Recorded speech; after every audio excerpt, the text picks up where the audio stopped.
अनि चरी र घाइटे भन्नेहरू मारी अरे भन्ने सुने मैले। चिन्नु त चिन्दिनँ थिएँ, त्योभन्दा धेरै म बुझ्दिनँ। त्यसले गर्दाखेरि मलाई बुझ्नु पनि छैन त्यतातिर फेरि। त्यसले गर्दाखेरि एउटा युवालाई राजनीतिक गुण्डा बनाउने के हो भिजन? म सोध्न चाहन्छु है, तमाम दलहरूलाई सोध्न चाहन्छु, त्यसरी मिसयुज नगर्नुहोस्। एउटा साथीसँग अर्को साथीलाई मिलाएर यो देशको लागि सानो भए पनि एउटा बिरुवा रोपाए, नानी फुल रोपाए, केही नगरे पनि 40 भयो भन्नु पर्दैन? नहुने कुरा त्यो खालको हुन्छ भिजन है। विदेशी प्रभुलाई ढोग्यो अनि अलिकति पैसा ल्यायो अनि आफूले चाहिँ टन्न राख्यो, अलिकति फाल्दिन रे। त्यो फालेको चेपै पक्रेर खानुहुन्छ युवाले? युवाले खानुहुन्छ? हुँदैन है। अब एउटा भाष्य तपाईँले के खडा गरिराखेको बस नेपाली समाजले सुन्छु भने मासु भात बाँड्यो भने पक्रेर खाने, भोट चेयरकोलाई दिने अरे। खानु हुँदैन, त्यो पाप हो, पाप हो। देश बेचेर ल्याएको पैसाले तपाईँले खुवाएको मासु भात तपाईँले खानुभयो भने तपाईँ पनि पापी हुनुभएको भएन? त्यस्तो कुरा हुन्छ? खाँदैन, के को मासु भात खान्छ? हामी आफै गरेर खान सक्दैनौँ र? नाथे एक दिन 2-4 छाक चुनावको बेला दिएको पैसाले हामीले पुग्ने हो र भनेको? त्यसो भएको कारणले गर्दाखेरि म खबरदार खबरदार त्यसो नभन्नुहोस् है। त्यो पापको कमाई हो। त्यो तपाईँको चाहिँ नि ज्याला मजदुरी गरेर खाइ नखाइ जनताले तिरेको कर ढुकुटी बनाएर लेम कागज मिलाउँदै कोठाको कोठा पैसा राख्ने मान्छेहरू भेटियो कि भेटिएन यो तपाईँको काठमाडौँमा? त्यस्ता पैसाबाट आएको त्यो पापको धन, त्यो कालो धन खानुभयो भने तपाईँको चाहिँ जीवन पनि कालो हुन्छ। नखानुहोस्। स्वाभिमानी नेपालीले अर्काको जुठो खान्छ? खाँदैन। मासु भात दियो भने पक्रेर खाने, भोट चेयरकोमा हाल्ने भनेको चाहिँ त्यो चाहिँ फेरि त्यो भ्रष्टहरूकै तपाईँको प्रवृत्ति हो, मनोविज्ञान हो। खाँदैन मासु भात अरूको, जाँदैन पछि अरूको, हिँड्छ त सिर्फ आफ्नो लक्ष्यलाई पछ्याएर हिँड्छ। नेतृत्व त्यो हो जसले तपाईँको चाहिँ दिशा देख्दछ। Leader is that who knows the way, shows the way and goes the way है। दिशा देख्ने मान्छे यतातिर हो हाम्रो गन्तव्य भनेर दिशा देख्ने मान्छेलाई तपाईँहरूले पछ्याउनुहोस्। दिशा मात्रै देखेर हुँदैन, बाटो देख्ने मान्छेलाई पछ्याउनुहोस्। बाटो मात्रै देखेर हुँदैन, गन्तव्य थाहा हुने मान्छेलाई पछ्याउनुहोस्। त्यसले मात्र यो देशको युवालाई सही गन्तव्यमा पुर्याउँछ। होइन भने पैसा हालिदिन्छ 1-2 मुठा गोजीमा, अनि त्यो पैसा तपाईँको चाहिँ राउन्जेलसम्म कुद्यो कहाँ कुद्यो लास्टमा त ब्ल्याक होलभित्र कुदिरहेको। त्यो खालको युवा होइन। यो देशलाई जनसङ्ख्या होइन जनशक्तिमा रूपान्तरण गर्ने भिजन हो श्रम संस्कृति। त्यो भिजन मात्रै होइन, त्यो कमिटमेन्ट हो श्रम संस्कृति। त्यो कमिटमेन्ट मात्रै होइन, त्यो मिसन हो श्रम संस्कृति। आज हरेक ठाउँमा श्रमदाताहरूलाई म सलाम गर्न चाहन्छु। देशभरका श्रमदान भइराखेको छ। नेपाल अब जागिसक्यो। यसरी जागरण ल्याउन सक्ने पो नेतृत्व। विदेशी ऋण लिएर बाटो बनाउनेलाई नेतृत्व सम्झेर हुन्छ? एक दिन तपाईँको हामीले लगाइराखेको वस्त्र पनि छोडिराखेर ल लैजा, मैले त ऋण तिर्न सकिनँ, यो पनि लैजाऊ होइन, एउटा भित्रको कट्टु चाहिँ छोडिदिन्छौ कि हजुर भन्दा त्यो पनि खुकाल भन्यो भने त्यो पनि नाङ्गै कुद्नुपर्ने दिन नआओस्। नेपालीको त्यो दिन नआओस्। 30 खर्ब ऋण पुगिसकेको छ। खर्ब कति हो भनेर लेख्न यहाँ आधी जतिलाई त आउँदैन पनि होला बा। हाउ मेनी जिरो होइन पछाडि हुन्छ भन्ने। त्यसो भएको कारणले गर्दाखेरि म बोलाइरहेको छु यहाँहरूलाई। अब हाम्रो बाटो छेक्नलाई धेरै मान्छेहरू धेरै कालमा प्रयोग हुन्छ। अहिले एकजना बत्ती बाल्ने हाम्रो सर होइन, बत्ती बाल्छु भन्दै आउनु भएको थियो। त्यो पनि मैले यहाँ भन्नै पर्छ। म कुनै तपाईँको जाति समुदायलाई गाली गर्न आएको मान्छे होइन, म व्यक्ति विशेषलाई गाली गर्छु। म है व्यक्ति विशेषलाई मैले गाली गर्नुपर्ने अवस्थामा गाली गर्नुपर्ने हुन्छ। मलाई पनि गर्दाखेरि म सहन तयार छु है। उहाँ आफ्नो पार्टी पनि होइन भन्नुभयो है, मेरो पनि होइन पनि भन्नुभयो, त्यो मेरो पार्टी होइन पनि भन्नुभयो होइन। कोही कसैले मन नदुखाउनु है, मैले जाति समुदायलाई केही भनेको छैन, नाम पनि भन्दिनँ, गेस गरिसक्नु होइन। घरि मेरो पार्टी होइन पनि भन्नुहुन्छ, फेरि मेरै पार्टी हो पनि भन्नुहुन्छ, फेरि लिस्टमा उहाँको नाम पनि छैन। अनि उहाँलाई देखाएर चाहिँ श्रम संस्कृतिको बाटो छेक्नका लागि एउटा तुरुप हानिएको छ। श्रम संस्कृतिले त्यस्ता तपाईँको तगारो सगारो टेर्नेवाला छैन। भ्रममा नपर्नु होला आदरणीय दाजुभाइ दिदीबहिनीहरू। अरूको त हामी कुरा गर्दैनौँ, अरूलाई त धेरै पछि कहाँ छोड्यौँ छोड्यौँ त छैन, रेसमा कोही पनि छैन, हामी कुदिरहेका छौँ, फर्स्टै हो हामी। तर घरिघरि एउटा बाँसको तगारो के को तगारो आउँछ नि, यसो हेरेको चाहिँ फल्ना रहेछ भनेर क्या है। त्यो तरिकाको चाहिँ नि तपाईँको दोहोरो चरित्रले नेतृत्व गर्दैन, नेतृत्व प्रष्ट हुन्छ है, नेतृत्व कन्फ्युज हुँदैन। दोहोरो चरित्रको मिस्टेरियस रहस्यमय मान्छेहरू खतरनाक हुन्छन्। धेरैले मलाई भन्छन् नयाँ नयाँ किन नमिलेको, त्यो पनि अहिले सोध्न मन लागेको होला, यहाँको पत्रकारहरूलाई पनि भरेमा सोध्नु होला, अहिले भनिदिन्छु।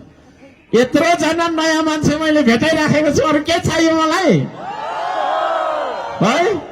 फलना फलना भन्छ, त्यो फलना जतिको त यहाँ हरेक मान्छे हो त भनेको है। एक दुईजना मान्छेहरूको नाम लिएर खालि यस्तो त्यस्तो त्यो खालको मिडिया ट्रायल छोड्नुहोस्। अब 3 करोड नेपालीले निर्णय गरिसक्यो, राष्ट्रभक्त, देशभक्त, माटो प्रेमी है, श्रमबाट गर्ने यो तपाईँको यो देशबाटै तपाईँको निस्किएको सिद्धान्त, यही माटोबाट फलाएको तपाईँको संस्कृति, श्रम संस्कृति, जुन श्रम संस्कृतिले हामीलाई समाजलाई पार्टी लगाएर, जाति लगाएर, धर्म लगाएर, वर्ग लगाएर, विभिन्न सामुदायिक र व्यक्तिगत स्वार्थ लगाएर छिया बनाएको थियो नि, त्यो समाजलाई तपाईँको चाहिँ जोड्नका लागि निस्केको एउटा साझा संस्कृति हो श्रम संस्कृति। त्यो श्रम संस्कृतिलाई यो देशको राष्ट्रिय कानून लेख्ने ठाउँमा पुर्याउनका लागि निर्णय भइसक्यो, निर्णय गरिसक्नुभयो नेपाली जनताले। अब हामीलाई त्यो 2-4 जना मान्छे नयाँ नयाँ भने के गर्नु, त्यो पुरानो भइसक्यो, थोत्रै भइसक्यो। आई एम सो मेनी तपाईँको चाहिँ नि नयाँ न्यू कमर जेन्जीहरू है, न्यू कमर जेन्जीहरू हुनुहुन्छ, त्यो नयाँसँगको तपाईँको छैन मिलिरहेको हामी छौँ। त्यसमा कुनै ठुलो तपाईँको छैन कुरा गरिराख्नु पर्ने कुरा छैन। एमसीसी को बारेमा युवा पुस्ताले बुझ्न जरुरी छ। व्हाट इज एमसीसी है? मिलेनियम च्यालेन्ज कर्पोरेसन भनेर विदेशी हाली मुहाली यो देशमा गराउनका लागि, यो देशको नदीनाला, यो देशको खनिज सम्पदा जति सबै विदेशीलाई समान सन्धि सम्झौता गरेर सुम्पने तपाईँको चाहिँ कसुर हो एमसीसी। यो देशको कानून भन्दा ठुलो कुनै तपाईँको विदेशीसँग गरेको सम्झौता हो भन्ने खालको मान्यतालाई स्थापित गर्न खोज्ने कुकृत्य हो एमसीसी। आफ्नो देशको निर्णय विदेशलाई सोधेर, विदेशीलाई सोधेर गर्नुपर्छ भन्ने सम्झौता हो एमसीसी। विदेशी सेना नेपालमा हुल्ने उसको गतिविधिलाई हामीले हेर्नु हुँदैन भनेर आँखा बन्द गर्नुपर्ने भन्ने खालको हाम्रो स्वाधीनता र सम्प्रभुता माथिको ठाडो आक्रमण हो एमसीसी। हामी यो देश त्यस्तो भएको देख्न चाहने नेपाली हो? यदि त्यस्तो देख्न चाहने नेपाली हो भने हामी मरेको जुनी हो है, हाम्रो मृत्यु भइसक्यो। यो भूमि हिँड्ने भनेको एउटा ऊ मात्रै हो, पुतला मात्रै हो। जिउँदो नेपालीलाई कदापि हाम्रो देशमाथिको, हाम्रो स्वाधीनता माथिको, हाम्रो सम्प्रभुता माथिको त्यो खालको छैन सन्धि सम्झौता गाढा गरिएको आक्रमण मान्य छैन। त्यस्ता गर्ने मान्छेहरू, त्यस्ता गर्ने दलहरू फेरि भोट माग्न आइरहेका छन् है। अब तिनीलाई हामी भोट दिन्छौँ त? दिँदैनौँ, कदापि दिँदैनौँ। त्यसो भएको कारणले गर्दाखेरि यो देशलाई हामीले पृथ्वी राउन्जेलसम्म राख्नुपर्छ। पृथ्वी राउन्जेलसम्म रहनुपर्छ यो देश भन्नु त सबैले साह्रो भन्नुहोस्, देशलाई सम्झेर भन्नुहोस्। हो, 15 वर्ष पहिलादेखि कराइरहेको छु म। एक दिन तपाईँ कराउँदा के हुन्छ, कराउनुहोस् न हौ। पृथ्वी रहन्जेलसम्म रहनुपर्छ यो देश। खबरदार, हामी माटो बेच्न दिँदैनौँ। हो, माटो बेच्न दिँदैनौँ। हाम्रो तपाईँको छैन पुर्खाले ढुङ्गाले अत्याधुनिक हतियार विरुद्ध लडी बचाइदिएको देश है। कन्दमूल र सुटुनी खनेर खाई अनिकालमा बचाइदिएको देश, हाम्रो पुर्खाले बचाइदिएको देश। त्यो देश कुनै तपाईँको छैन होइन सुकिलो मुकिलो लुगा लाउनेले एउटा सिग्नेचर गरेर बेच्न पाउँछ है? यो देशको प्रधानमन्त्रीको जति हक लाग्छ यो माटोमा, त्यति नै तपाईँको हक लाग्छ यहाँ उभिने हरेक व्यक्तिको त्यति नै अधिकार लाग्छ।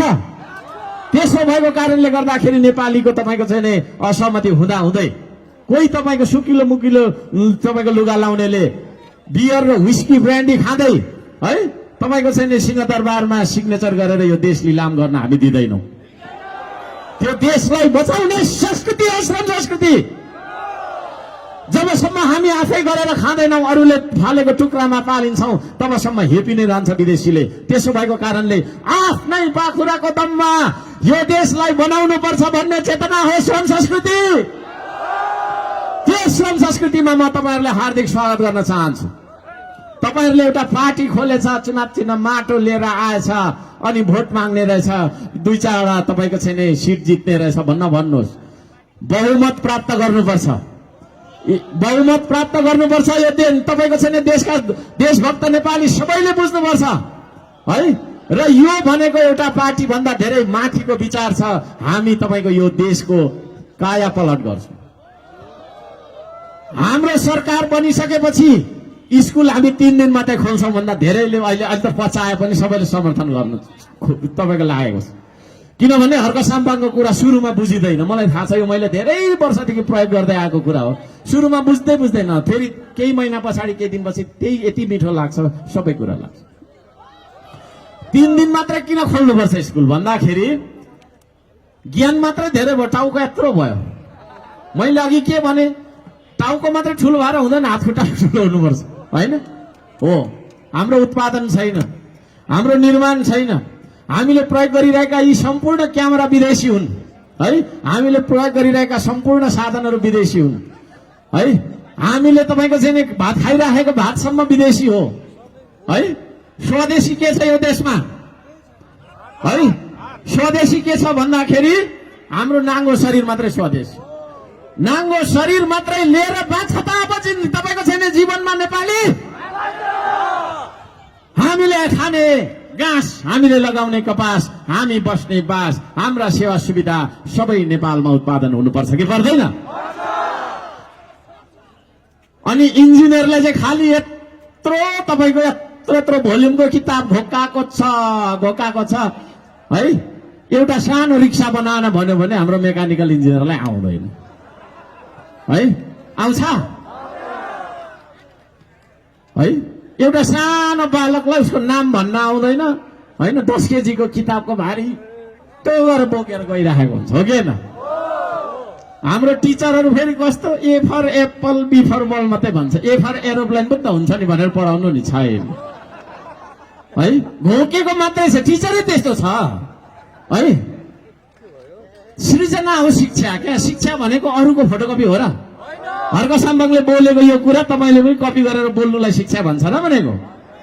तपाईको सृजना हो शिक्षा, तपाईको आविष्कार हो शिक्षा, तपाईको उत्पादन हो शिक्षा है। विद्यार्थीले आज खाने तपाईको अन्नको बोटै चिन्दैन। धरानमा खोर्सानीको बोट चिनोस् भनेर खोर्सानी रोप्यो हुन्छ बाटैभरि, पत्रकारले के गरेको उपलब्धि बिहीन भन्छ। खोर्सानीको बोटै थाहा छैन विद्यार्थीलाई है। धानको बोट थाहा छैन। हाम्रो विद्यार्थीहरूले 10 कक्षा पढ्दासम्म धान उमार्न जान्नु पर्दछ, मकै उमार्न जान्नु पर्दछ, पकाएर खान जान्नु पर्दछ, आफूले लगाउने लुगा थोरैमा पनि सेलाएर लगाएको हुनु पर्दछ। अरू पनि थुप्रै कामहरू जानेको हुनु पर्यो 10 कक्षा पढुन्जेलसम्ममा। क्या डिग्रीको तपाईको सर्टिफिकेट बोकेर वर्णमाला कोरिया भाषाको सिक्न जाने नेपाली हो कि होइन हामी? खोइ त हाम्रो शिक्षाले हामीलाई बाँच्न सिकाएको दिएको। हाम्रो जीवनमा परिवर्तन ल्याउन सक्नुपर्छ। भात खान सक्ने, लुगा लाउन सक्ने शिक्षा हामीले पाउने हो कि नपाउने हो? हावामा गफ गर्ने मात्रै शिक्षा दिएको कारणले गर्दाखेरि हुँदैन। यो शिक्षामा रेभोल्युसन हामी ल्याउँछौँ, ठुलो परिवर्तन ल्याउँछौँ। त्यो परिवर्तन यदि नेपालीले चाहन्छ भने श्रम संस्कृतिको चुनाव चिन्ह अञ्जुलीमा राखेको यो देशको पवित्र माटोमा भोट हाल्ने कि नहाल्ने? परिवर्तन ल्याउनुपर्छ, परिवर्तन ल्याउनुपर्छ। परिवर्तन भोटबाट ल्याउने हो। यो देशमा तपाईको छैन उद्योग खोल्दाखेरि मुद्दा लागेको मलाई होइन, मुद्दा धाउने मान्छे म। उद्योग जति सबै बेची पठायो होइन, कसैलाई लानुपर्ने लग्यो भनेर चाहिँ तपाईको उद्योग जति सबै बेची पठाएको देशमा उद्योग खोल्नुपर्छ हामी, पर्दैन? हो, थुप्रै कामहरू हामीले गर्नुपर्छ। जहाँ फोहोर छ आज त्यहाँ फूल फुलेको हुनुपर्छ। के अरे? फोहोर होइन फूल भनौँ त। फोहोर होइन फुल, फोहोर होइन फुल है, फुलै फुल हुनु पर्यो, फल फुल फलेको हुनु पर्यो। त्यस्तो खालको तपाईँको चाहिँ नि अभियान हामीले चलाएर लानुपर्छ। म हाम्रो तपाईँको चाहिँ नि पार्टीको सबै घोषणा पत्र यहाँ भन्न भ्याउँदिनँ, तपाईँले सुन्नु भएको छ।